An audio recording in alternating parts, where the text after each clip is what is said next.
प्यारे बच्चों, आज हमारी इंग्लिश की फर्स्ट क्लास है जिसमें हम करेंगे बेटा वर्ब और वर्ब का ही बेसिक पार्ट कंप्लीट करेंगे। ठीक है बच्चों, तो स्टार्ट करते हैं बच्चों। वर्ब, ध्यान रखना, आपको पता होगा कि वर्ब क्या है। ठीक है ना, जैसे प्ले, वॉच, सी, ये सब क्या है, मेरी वर्ब है। लेकिन वर्ब को भी दो पार्ट में डिवाइड किया गया है बच्चों। ठीक है ना, एक किया गया है ऑक्सिलरी वर्ब और जिसको हम बोलते हैं हेल्पिंग वर्ब, यानी कि या तो हम बोल सकते हैं ऑक्सिलरी वर्ब या बोल सकते हैं इसको हम हेल्पिंग वर्ब। ठीक है ना, और दूसरी कौन सी है बच्चे, मेन वर्ब। ठीक है ना, मेन वर्ब। ठीक है ना बेटा, और एक है मेरी हेल्पिंग वर्ब या ऑक्सिलरी वर्ब। ठीक है ना, ऑक्सिलरी वर्ब मेरी मॉडल्स, मॉडल्स वो है बच्चे जैसे कैन।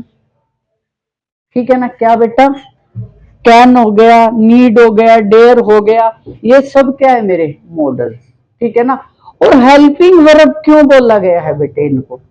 ठीक है ना, जैसे एक हेल्पर क्या करता है, हेल्प करता है, इसलिए ये भी सेंटेंस को बनाने में हेल्प करती है, इसलिए इसको क्या बोला गया बच्चों, हेल्पिंग वर्ब। ठीक है बच्चे, क्या बोला गया है, हेल्पिंग वर्ब। ठीक है बेटा, अब जो हेल्पिंग वर्ब है एक तो किसमें है, मॉडल्स में, एक बच्चा है प्राइमरी ऑक्सिलरी वर्ब में। ठीक है बच्चा, और एक है मेन वर्ब। अब बेटा देखो, मैं यहां पे लिखता हूं आई एम स्टूडेंट। क्या लिखा बेटा मैंने, आई एम स्टूडेंट। ठीक है ना, और बेटा ये जो सी टू बी की वर्ब्स होती है, जैसे टू बी की, ठीक है ना, टू बी की वर्ब होती है मेरे जैसे is, am, are, do, does, has, have. ठीक है ना बेटे, हैड, वो सब टू बी की वर्ब होती है। देखो बेटा, लेकिन जैसे यहाँ पे आई एम स्टूडेंट, ठीक है ना, जो ये वर्ब लगी है यहाँ पे क्या, एम। सबसे पहले तो ये ध्यान रखना कि आई के साथ एम लगता है। ठीक है बेटा, आई एम स्टूडेंट। ठीक है बेटा, तो यहां पे ये मेन वर्ब बन गई। अब है ये क्या, हेल्पिंग वर्ब है, क्या ये हेल्पिंग वर्ब, और यहां पे क्या बन गई बच्चे, मेन वर्ब। लेकिन जब ये मेन वर्ब बनी है, ठीक है ना, तो ये हेल्पिंग वर्ब भी है। जैसे आई एम प्लेइंग क्रिकेट। ठीक है बेटा, अब देखो बेटा, ये क्या है, अब प्ले है आपकी मेन वर्ब, क्या है, मेन वर्ब। अब ये क्या बन गई, हेल्पिंग वर्ब। ठीक है ना, इस टॉपिक को ज्यादा नहीं बढ़ाते, आगे करते हैं। ठीक है बेटा, लेकिन मैंने ये बताया है कि जो मेरी हेल्पिंग वर्ब है वो दो तरह से कार्य करती है। एक तो कैसे करती है, मेन वर्ब की तरह, एक करती है हेल्पिंग वर्ब की तरह। जब ये किसी वर्ब की, यानी कि मेन वर्ब, देखो क्या होती है मेन वर्ब, जैसे मैंने क्या लिखा, प्ले, ठीक है ना, और लिख दिया सी, ये सब क्या है, मेन वर्ब मेरी। जितनी भी फॉर्म, थर्ड फॉर्म होती है, फर्स्ट फॉर्म, सेकंड फॉर्म और थर्ड फॉर्म, ये तीनों वर्ब है आपस में, ये सब क्या है, मेरी मेन वर्ब। ठीक है ना, और जो हेल्पिंग वर्ब है वो मेरी फिक्स है। ठीक है बेटा, 13 तो आपके मॉडल्स हो गए जो हेल्पिंग वर्ब की तरह काम करेंगे। ठीक है ना, और उसमें मेरे कितने, 11 होती है ऑक्सिलरी वर्ब, यानी कि ऑक्सिलरी वर्ब जिनको बोलते हैं हम हेल्पिंग वर्ब। ठीक है बेटा, उसके बाद नोट, एक तो नीड, ध्यान रखना है जो पॉइंट ऑफ पेपर के, एक डेयर, एक यूज टू, ये तीनों क्या है मेरी मारिजिनल ऑक्सिलरी वर्ब, यानी कि बेटा ये मॉडल की तरह भी काम करती है और मेन वर्ब की तरह भी काम करती है। ठीक है ना, कौन है बेटा, एक नीड और एक डेयर, ये मॉडल की तरह भी काम करती है और मेन वर्ब की तरह भी काम करती है, ठीक है बच्चा। और उसके बाद यूज टू, कौन सा बेटा, यूज टू, ये है मेरा यूज टू, जो मॉडल की तरह काम करेगा और आपका किसकी तरह काम करेगा, एडजेक्टिव। यहाँ पे एडजेक्टिव क्या होता है, जो किसी वस्तु या चीज की विशेषता को बताता है उसको एडजेक्टिव कहते हैं। जैसे ये कमीज डाल रखा है मैंने, ब्लू है, ठीक है ना बच्चे। अगर मैं कहता हूं शर्ट, क्या है बेटा, शर्ट, तो एक शर्ट नाउन रहा, ठीक है बच्चे। लेकिन जैसे ही मैंने बोला कि ब्लू शर्ट, ब्लू शर्ट मतलब नीली शर्ट, मैं कहता हूं गुड स्टूडेंट, यानी कि अच्छा स्टूडेंट, यानी कि एडजेक्टिव क्या कर रहा है, किसी चीज की विशेषता को बता रहा है, ठीक है बच्चे। उसके बाद अब मॉडल्स कितने होते हैं बेटे मेरे, सबसे पहले can, could, may, might, should, will, would, should, must और ought to, ठीक है बच्चा। 1 2 3 4 5 6 7 8 9 10, ठीक है। और दो क्या जुड़ेंगे इसमें, तीन, एक जुड़ेगा नीड और एक जुड़ेगा देयर, एक जुड़ेगा यूज टू, तो ये कितने हो जाएंगे टोटल 13, यानी कि मॉडल्स कितने हैं मेरे 13। इतनी बात याद रखनी है, ठीक है बच्चे। उसके बाद बेटा यहां पे देखो, शी कैन रन फास्ट, क्या हिंदी बनेगी बच्चों इसकी, बताओ। वह तेज दौड़ सकती है, क्योंकि सी है, ठीक है ना। यहां पे कैन का मतलब क्या होता है बेटे, सकता या शक्ति, क्या होता है, सकता या शक्ति, कैन का मतलब, ठीक है बच्चे। अब देखो बेटा यहां पे, चलो ये बेटा स्पोकन में यूज होता है, सकता या शक्ति। यहां पे देखो सी कैन, क्या बेटे, सी कैन, और रन फास्ट, यहां पे जो रन है कौन सी वर्ब है मेरी, रन, मेन वर्ब। और यहां पे कैन क्या है, मॉडल। सबसे पहले तो सेंटेंस में आपको पहचान होनी चाहिए कि इसमें कैन क्या है, मॉडल, क्योंकि बताया है। और इसमें मैंने रन क्या बताया है मैंने, मेन वर्ब, ठीक है ना बच्चे। उसके बाद ये देखो बेटा, you should study English, you should study English, यहीं से सेंटेंस बनते हैं आपके स्पोकन के, ठीक है ना बेटा। यहां पे देखो, अब सबसे पहले तो शुड देखना है, क्या है बच्चों, शुड मॉडल है, क्या है, मॉडल है। और स्टडी क्या है, वर्ब है, कौन सी वर्ब है, मेन वर्ब। समझ आया इतना टॉपिक, आपको समझ आया कि मॉडल क्या है, और सेंटेंस में आप मॉडल को छांट सकते हो, ठीक है ना, और मेन वर्ब को भी छांट सकते हो, ठीक है ना बेटा। अब करते हैं मार्जिनल ऑक्सिलरी वर्ब, ठीक है बच्चा। अब ये कौन सी है मेरी, पहले भी बताया मैंने, एक तो यूज टू हो गया, दूसरा मेरा नीड हो गया, उसके बाद मेरा देयर हो गया। तो ये तीनों क्या है मेरे, बताओ बेटा,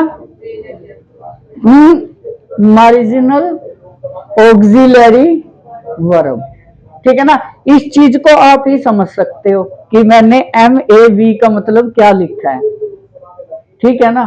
वैसे तो चाहे वो महादेव कुछ भी बना लो, ठीक है बेटा। अब देखो, अब मेन वर्ब की तरह काम कौन कौन करते हैं, नीड और डेयर, मॉडल भी है और मेन वर्ब की तरह भी काम करते हैं, तो वो कौन है, नीड और डेयर। उसके बाद बेटा ये देखो, यूज टू किसकी तरह कार्य करता है, एडजेक्टिव की तरह करता है, ठीक है बच्चे। अब इसके एग्जाम्पल भी देखेंगे, नीड एंड डेयर, यानी कि एक बार फिर मॉडल की तरह और किसकी तरह, मेन वर्ब की तरह, यूज टू मॉडल की तरह और एडजेक्टिव की तरह, समझ आया। उसके बाद अब यहां देखना है बेटा मुझे, जैसे आई एम, क्या लिखा है? Use to sleeping late at night. ठीक है बेटा, तो यहां से सबसे पहले एम क्या है? क्या है? Main verb. ठीक है ना। और यूज टू क्या है बेटे? यहां पे एडजेक्टिव। और ये क्या है? जेरेंड। अब जेरेंड देखो क्या होता है, आपने प्रेजेंट कंटिन्यूस टेंस पढ़ा होगा, ठीक है ना। उसमें आपकी जो हेल्पिंग वर्ब लगती है इज एम आर, और उसके तुरंत बाद क्या लगता है? आई एन जी वर्ब के साथ। जैसे I am playing cricket, she is playing football. ठीक है बेटा, लेकिन प्लेइंग, लेकिन उस टेंस में यही बताया जाता है कि इज एम आर के बाद आपको क्या लगाना है? आई एन जी।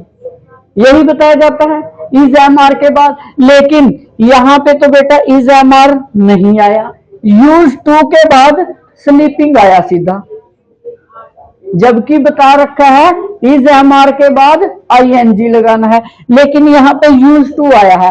जैसे स्मोकिंग इज बैड हैबिट, यानी कि वहां पे लगाया है स्मोकिंग। क्या लगा है? स्मोकिंग, यानी कि पहले ही आई एन जी लग गया स्टार्टिंग में। तो वहां पे जब भी इस तरह की सिचुएशन आएगी आपकी बीच में लगेगा, यानी कि इज एम आर के बाद लगेगा, तो वहां पे हमेशा ये किसका रूप लेगा? जेरेंड का। यदि इज एम आर के बाद आई एन जी होगा तो ये कौन सा टेंस होगा? Present continuous. अगर वाज वर्क के बाद आई एन जी होगा तो कौन सा होगा? Past continuous tense. लेकिन जैसे ही बीच में आएगा या स्टार्टिंग में आएगा तो ये क्या होएगा? आपका जेरेंड। ठीक है बेटा, समझ आया? अब देखो यहां पे यूज टू का दो तरह से यूज होता है ना, अब मॉडल की तरह यूज, ठीक है ना। और बेटा इसके साथ अब आई एन जी नहीं लगेगा। जब ये मॉडल ऐसे ही कंफ्यूजन करके देगा आपको एग्जामिनर किसमें करेक्ट है, तो अगर ये I use to sleep late, late मतलब ज्यादातर यूज टू का मतलब पास्ट रूटीन को बताने के लिए होता है। कौन सी रूटीन को? पास्ट रूटीन को बताने के लिए किसका यूज होता है? यूज टू का। ठीक है बच्चों, और यहां पे अब किस तरह यूज हुआ है यूज टू? किसकी तरह? मॉडल की तरह। ठीक है बच्चे, अगर मॉडल की तरह हुआ है ना यूज, लेकिन यहां पे यूज टू के बाद आई एन जी लगा दिया, जबकि कोई भी आपका मॉडल हुआ उसके बाद ना तो आई एन जी लगता है ना वर्ब की सेकंड फॉर्म लगती है। ध्यान रखना इस बात को, ठीक है ना। हमेशा क्या आएगी? First form. ठीक है ना। उसके बाद बेटा अब आती है बात नीड की। इन तीनों को समझना बहुत जरूरी है। आई नीड यू, मुझे आपकी जरूरत है। यहां पे ठीक है ना, क्या हुआ है? मेन वर्ब की तरह यूज। किसकी तरह यूज हुआ? मेन वर्ब की तरह यूज हुआ। लेकिन यहां पे यू नीड नॉट, क्या बेटा?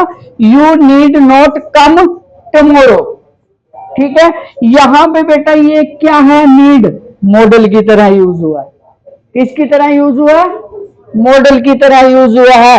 और जो कम है डायरेक्ट इन्फिनेटिव की तरह यूज हुआ है। किसकी तरह? डायरेक्ट इन्फिनेटिव, या आप यहां वर्ब लगा लो, ठीक है ना। क्या? मेन वर्ब की तरह यूज हुआ है, ठीक है ना। यहां पे अब ये मॉडल, मॉडल मतलब हेल्पिंग वर्ब, मॉडल का मतलब हेल्पिंग वर्ब भी होता है। यहां पे किसकी हेल्प कर रहा है? ये कम की, सेंटेंस बनाने में कम की हेल्प कर रहा है यहाँ पे नीड। ठीक है बेटा, इसलिए किसकी तरह यूज हुआ है? मॉडल की तरह। उसके बाद सी डज नॉट, क्या बेटा? सी डज नॉट डेयर, क्या बेटा? She does not dare to come home late. ठीक है बेटा, अब यहां पे देखो डज क्या है? मेरी हेल्पिंग वर्ब, क्योंकि मैंने बताया है is, am, are, do, does, did, has, have और हैड, ये सब मेरी क्या है? Helping verb. तो यहां पे डज क्या हुआ? Helping verb. और उसके बाद नॉट डेयर, डेयर बताओ अब क्या बन गया? डेयर का मतलब क्या है बेटा? क्या है? मेन वर्ब भी है ये, मॉडल भी है, लेकिन यहाँ मेन वर्ब की तरह यूज हो गया ये, क्योंकि ये लिखवा रखा है मैंने कि डेयर मेन वर्ब की तरह भी काम करता है और किसकी तरह भी काम करता है, मॉडल की तरह भी काम करता है। ठीक है ना बच्चे। और उसके बाद टू, टू के साथ अगर कोई चीज लगी होगी, टू एक तरह से सेंटेंसों को जोड़ने का काम करता है। ठीक है ना बेटा। तो यहां डायरेक्ट तो जोड़ने से गया था, डेयर कम, तो उसने क्या लगाया, टू, टू कम। उसके बाद क्या लगाया, ये टू, टू क्या है यहाँ पे, इन्फिनेटिव। क्या है बच्चे, इन्फिनेटिव। ठीक है ना। उसके बाद बात करते हैं ये आई डेयर, क्या बेटे, आई डेयर नॉट, क्या बच्चे, I dare not enter his room without permission. ठीक है बेटा। तो अब देखो बेटा, यहां पे ये क्या है, डेयर, बताओ मुझे, हेल्पिंग वर्ब। डेयर क्या है, हेल्पिंग वर्ब। और एंटर ये क्या है, डायरेक्ट इन्फिनेटिव। क्या बेटा, डायरेक्ट इन्फिनेटिव। उसके बाद you need not to worry now. ठीक है बेटा। उसके बाद यहां देखना है बेटा, एक बात ध्यान रखनी है इसमें, जैसे ही ये वर्ड आएगा क्या है बच्चे, वरी। ठीक है ना। लेकिन इसके साथ हम टू का यूज नहीं करते कभी भी। अगर आपके सेंटेंस में इसके साथ टू का यूज कर रखा है तो उस पार्ट में आपका क्या है, एरर है। ठीक है ना। उसको डायरेक्ट लिखते हैं। ठीक है बच्चा। तो नीड क्या है यहाँ पे, मेन वर्ब। ठीक है ना। और ये क्या हुआ मेरे पास, नहीं ये वरी है मेन वर्ब बेटा, ये मॉडल वर्ब है, हेल्पिंग वर्ब है। ठीक है बेटा। इतना ही पार्ट समझना है आपको। सबसे पहले तो बच्चे आपको ये देखना है कि यूज टू पे ध्यान देना है, नीड पे देना है, डेयर पे देना है। लेकिन इनका सीधा सा फंडा होता है, इनके बाद हमेशा वर्ब की फर्स्ट फॉर्म में लगती है। यदि उस सेंटेंस में इनके बाद वर्ब की सेकंड फॉर्म लगा रखी है तो समझ ले उस पार्ट में आपका एरर है। ध्यान से देखना। Thank you so much dear student.